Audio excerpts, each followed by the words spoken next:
This is Oran Kivity at Sayoshi TV with a warm hello to all practitioners of Japanese acupuncture and Moxabustão, whatever your style may be. Sayoshi.com is the online portal for all things to do with learning, teaching, and promoting Japanese acupuncture and Moxabustão outside of Japan. I've got some good news today. Sayoshi is now working together with NAJOM, the North American Journal of Oriental Medicine. NAJOM is seeking contributions about Japanese acupuncture and Moxabustão to create an encyclopedia of Japanese acupuncture styles. These will be published in a series in the journal. At the same time, I will be doing online interviews with the contributors for Sayoshi TV, so that together we can start to develop more material, both visual and written, that will raise awareness about Japanese acupuncture and Moxabustão. Today, in the first of a series of interviews, I have Spanish Moxabustão practitioner Felip Caudet. Felip started out in life as an acupuncturist, then doing further training as a physiotherapist. But he gave all that up and switched to become what has been, at least in the West, a rare breed, a practitioner of Moxabustão on its own. Actually, this specializing tendency is very typical of Japan, and one of the most famous Moxabustão specialists of the 20th century was Isaburo Fukaya. Fukaya practiced Moxa alone and was responsible for many innovations and developments in the field. To tell us more about Fukaya and his style, Fukaya Q, I'd like to welcome Felip. Felip, hi there. In Malaysia, it's about 10 o'clock at night. What time is it in Spain? Hi, Oran. Now here, 3 o'clock. After lunch, just after lunch. Wonderful. So I'm going to start off with my first question right away, which is, can you tell us anything about the Fukaya method? What is Fukaya Q? Yeah, okay. Fukaya Q is, we can say that is a modern method of Japanese Moxabustão. When I say modern, it's because it is created in the 20th century. Fukaya Sensei was the developer of this style, and was a master inspired by the classical books. I mean that his style is full of reference to the classics, but at the same time, he was someone who lived in the 20th century. Then he developed adaptations for the new times. Can you tell me some things that make Fukaya Q distinctive from other styles of Moxabustão? I mean, for example, Japanese Moxabustão particularly was used as a home therapy. And if you talk to older generation Japanese now, they say it's all, that their memories of childhood Moxabustão were that it was very painful. So is Fukaya Q painful? No. Just Fukaya Sensei was someone very, very worried about to get a way of doing Moxabustão with no pain. And indeed, it results in one of the characteristics of the style. Fukaya Sensei developed a tool called takesutsu. Takesutsu is a piece of bamboo. Look at this is my takesutsu. Okay, one side is open and one side is closed. Okay, and only one space.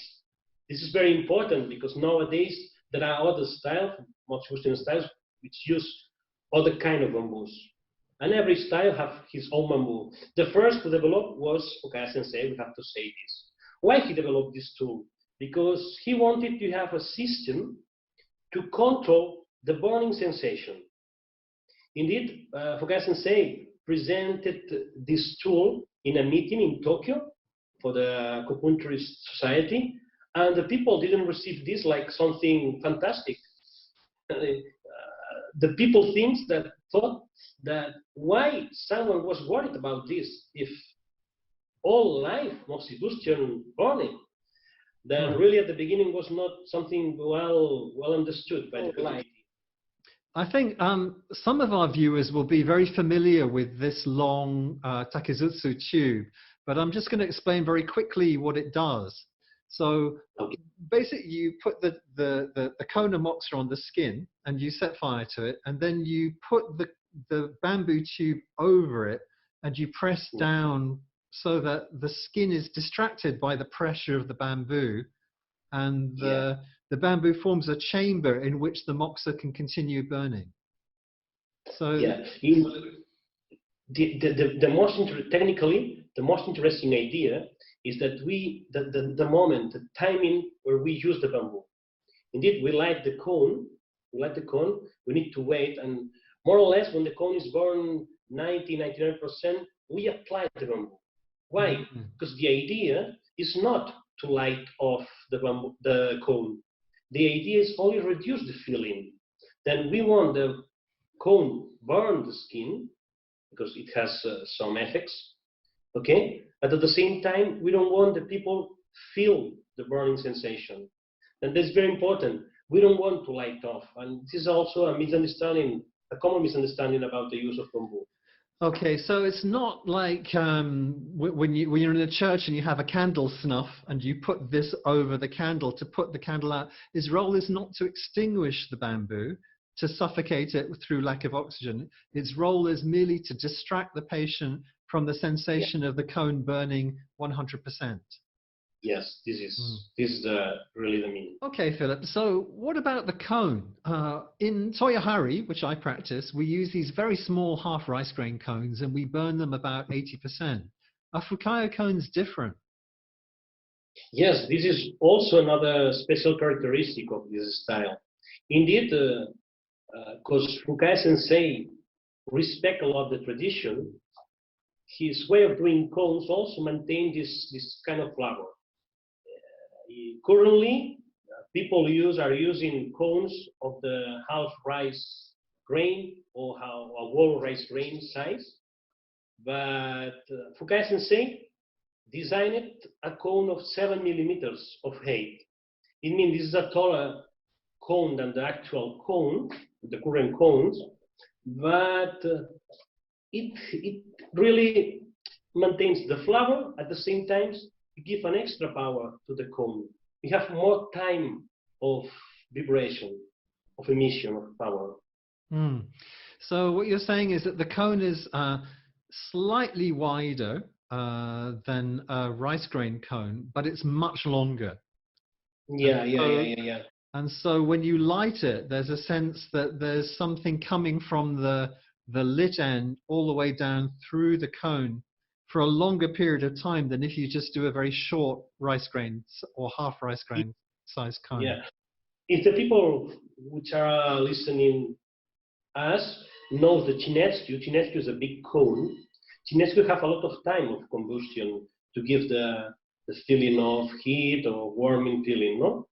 Then these little cones, these tiny cones of Fukaya Sensei get this time of vibration.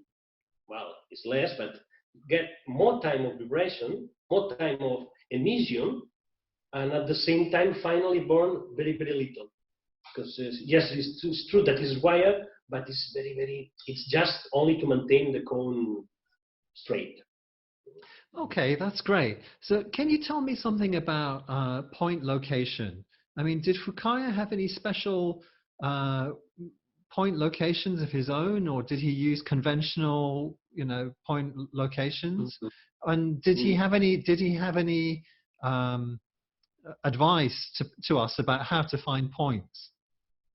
Yes, indeed, we have a special definition of the characteristics of a point to be a good point to use direct Moxabustão on the Fukaya style. We said that a point must to be reactive. It means that I press and it's painful. And at the same time, must to be densifier. You must to have there an induration. And these two characteristics make the point valid for Moxabustão. And what it means, that also we need a system of palpation to find these two characteristics. Then in the Fukaya style, we develop a way of finding points where we try to get inside the body, doing something like rubbing, okay? And at the same time, when we find a place, this empty place, just maybe on the side or maybe under this point, we change and we do another palpation in perpendicularity. And it gives us just the point location, the location of the induration that we need to treat. Okay. I mean, in fact, this idea of abnormal tissue findings is very common to so many aspects of Japanese acupuncture, because palpation is such a preeminent thing within Japanese acupuncture generally, and in Moxabustão. There's always this search for tissues that don't feel quite right. So maybe they feel very soft or weak or cold or puffy or flabby, or particularly in terms of Moxabustão, you're looking for this abnormal hardened tissue, and that's the point that you want to use to put the moxa on. And you want it to change a little bit after you've done moxa. Is that correct? Yeah, indeed, our way of doing is just basic in locate stagnations of chi and blood. Then we are concentrated in this. And this is also something that surprised when you practice Fukaya style, because a lot of people use it to try to find the points on the meridian.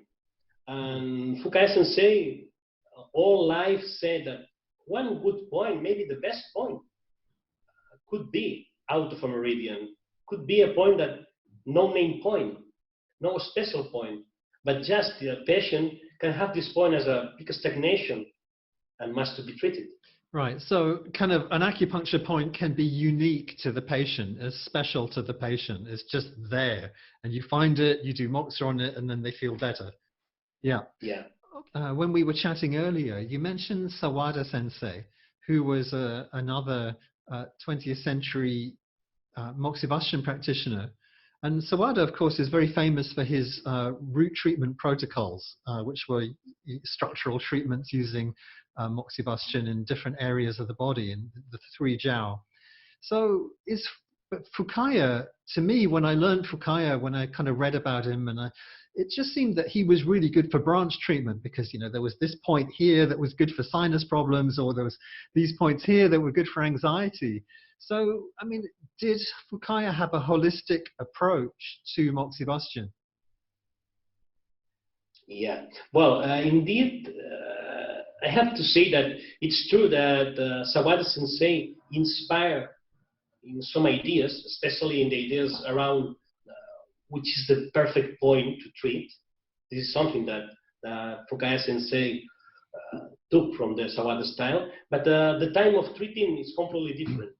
I have to say that what you say about the points is one of the big misunderstandings on the Fukaya style. A lot of people think that Fukaya style is a collection of points, or a point to treat a special symptom. But this is not true. Indeed, I have to say you that all the literature about Fukaya has not been translated to other languages. Then all remains in Japanese.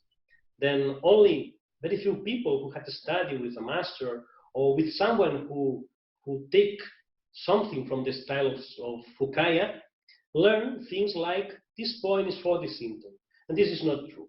Indeed, Fukaya style we can say nowadays, still the master never say this, and nowadays when we go inside the style, nowadays we can say that we have a root treatment and also a branch treatment. Root treatment is focused on the back, especially, and a branch treatment is full of different moxa techniques to treat symptoms. Okay, so you're saying that the root treatment is very much centered on the back and the upper back, and the branch treatment could be more points on the limbs. But Fukaya integrated those two together to make a kind of holistic root and branch combination. Is that right? Yes.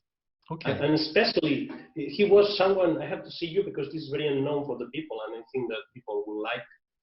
Especially, Fukaya Sensei was someone very, very spiritual. I mean, that was someone who liked to listen to the patient, to understand the human behind the disease. Then one of the most important places where the master tried to find points, tried to explain why someone was ill, was just on the back, was on the points in the interspinosus process of the back, especially in the upper body. So those points from T3 to T8, the 5 points of Zumai. Yeah, Yeah, yeah. and in the English literature, they're often referred to as Fukaya's anxiety or neurogenic points. Yeah, Um, yeah, indeed, this is known like this in the English literature, but really behind this, there is more. It was the dimension to understand why and who is the one who is suffering a disease.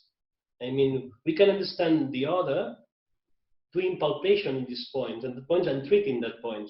Then it's more than a symptomatic treatment. It's like to touch the center, the root of someone. Okay, Philip, thank you for that. So what we've got so far is that Fukaya is a holistic root and branch Moxabustão treatment. It uses a unique size of cone, which is reminiscent of the old painful cones, but much smaller and taller, so that it burns for a long time, but it only delivers heat in the last kind of second or so. And that heat is mitigated by a guide tube. And there's quite a complicated selection process of points. So it sounds like it's not easy just to kind of pick up a book and learn Fukaya style. So how can people learn it? If people want to learn Fukaya, apart from you, is there anyone in the West who's teaching it? Indeed, we have some kind of lineage inside the style. I mean, the first one was Fukaya Sensei. The second one was Irie Sensei. After Irie Sensei came Fukushima Sensei, my master. And he's in Japan. And if you want to learn in Japan, you must to find him, of course. And after him, nowadays, Shima Sensei, in his last book, considered me as the fourth of the lineage. I think we should introduce Shinma Sensei, because not everyone will know who he is. But Fukaya Sensei had a son who's now an 82-year-old. 84. Oh, 84. Okay. He's a very, very accomplished guitar player and classical guitar player. But he's made it his life's work to preserve his father's legacy through writing and organizing seminars. So both Fukushima Sensei and Shinma Sensei have passed a lot of their knowledge to you. So and hopefully you're writing material for people like us in the West to read. I've been talking a lot about your teacher Shinma Sensei. Is there anything that you'd like to add? Yeah, I think that we must recognize him, because thanks to him, nowadays we have the Fukaya style still with us. I mean that he had done a big effort along the life, especially after the life or the death of Fukaya Sensei, to promote writing the books, writing articles, and trying to continue the seminars with other people, not with the group of Fukaya Sensei. Then I think it's a special figure that we need to respect a lot. You published a book in Spanish, is that right? Yes, yeah. You know, I am Spanish, then first of all, I write in Spanish, then my first books are written in Spanish. I hope to translate them in English one day. Okay, I hope to help you with that at some point. Okay, so if people in the West want to study Fukaya Q in a holistic, progressive way, then they need to come to your seminars in Europe. Is that correct? Yeah. Okay. If you want, I have to say to you one thing very interesting. When I have this line of people is because everyone had put something to understand on the performance of the style or to understand the style. In the case of my master, Fukushima Sensei, he was able to simplify some of the process on the Fukaya Q. And it gives us, I think, a very clear way of doing style. In my case, I am Westerner, no? You know, and I had done the effort to understand what's behind and under the style. Then it means that my work, and this is the reason to be recognized in this line, my work had been to develop a vocabulary and also a theory called triangle theory to understand why we are doing when we practice Fukaya style. Then we have these kind of reasons to teach. If not, no reasons to teach. I think that everything goes through a process of translation, particularly into different cultures. And I think that sometimes when I speak to Asian students, they like to have Western exponents of Japanese acupuncture or of traditional East Asian medicine theory, because when put through a Western lens, it's more comprehensible to a Western mind. So I think that's a very valid point. And recently, a friend of mine who studied with Edward Obeidi was just saying he likes hearing this stuff from a Western teacher, because it can be presented in a very culturally appropriate way. Why should someone want to learn Fukaya Q? What's useful about Fukaya Q? Well, indeed, I think that it's a style that gives you a new way of understanding the body.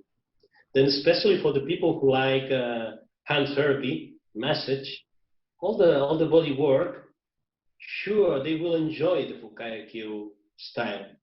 Because the most important thing indeed is to understand how to find the points. Then it gives a new dimension for you. Let me explain very short something. When the first time I studied with my master, Fukushima Sensei, he told me about the points that we are looking at. We are trying to find. And my surprise was, after years of being physiotherapist, I never saw this kind of points on the body of the patients. Then I was surprised. Maybe my patient never had these points. Nowadays, I know that it's not true. All the people have this kind of points. You only need to know how to find these points, because these points explain why you are healthy or why you are ill. Then, so what you're saying is that the more you read the body, the better you get at reading the messages the body is telling you through these abnormal tissue findings. Yes. Then someone who wants to improve his skills on palpation and his skills on understand why someone is in the disease, I recommend Fukaya style. Really took us just to the reality, the body. Then we don't have suppositions in this work. We try to find the points, we find the points, we treat, and we monitorize again if the point had changed. Then it's completely real and on time. I mean, I touched on this at the beginning of the interview when I said that you're a Moxabustão practitioner and nothing else. All you do is Moxabustão. And so that's it was fairly unique in Europe, but now you're starting to kind of create a wave, in a way, of more and more people just doing Moxabustão. So is Fukaya style only suitable if you just do Moxabustão, or can you mix it with shiatsu, or can you mix it with acupuncture? Yeah, indeed, you can mix with other techniques, but you must think that is a very powerful way of doing it. Then sometimes can be too much if you do other things. One thing is that one day you decide to use a point, an extra point or a symptomatic point. Okay, this is not a problem. But if you practice one style of Fukaya Q, it's dangerous to put other things there. Other thing, like imagine that after the Fukaya style you want to do acupuncture, could be a little bit hard for the patient. Or maybe if you decide to do some body work or hand therapy, do something very soft. Because Moxabustão have a difference between the other energetic techniques. When you put the Moxa, you are doing direct Moxabustão, you are burning. It means that for a long time, it's activated the body in relation to this burn. Then it means that take care with the other stimulus that you will do, because it could be too much. Right. So dosage is very important. So if you are going to mix Fukaya Q with other stuff, you have to think, well, I have to balance it. I can't do my normal acupuncture plus the Fukaya and then maybe give them some massage as well. You can't do all of that. You have to choose, and you have to be selective, and your medicine, your treatment needs to be very composed around the strength of the person that you're treating.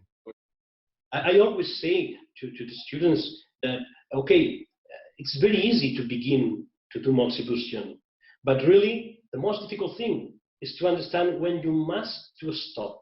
Understand this point is understand just the dosage, is understand what the patient needs, and really where you want to arrive with your treatment. I'm quite interested by this. So what tells you when to stop? How do you know when to stop with Fukaya Q? When to stop? When we say this, we are reference. We have not talked about this in the interview, but Fukaya Sensei have 10 rules, like decalogue of how to practice an effective Moxabustão. Okay, and one of the rules is to understand the limit, the dosage. We control the dosage with some signs. For example, palpation is one of the easiest way to understand when you must to stop. One time you had changed reactivity on the point. One time you had changed the density on the iteration. It's time to begin to think that you must to stop.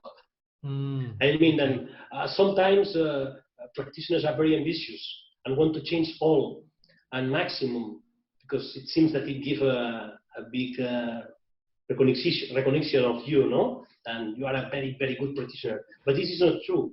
Understand that you must respect the body, is to understand when is the limit to stop and keep the body doing his own work.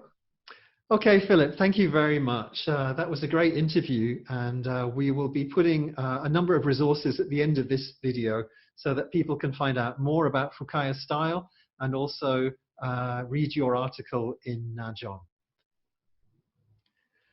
I'd like to close by saying a few more things about sayoshi.com. It's a big platform with many cool features.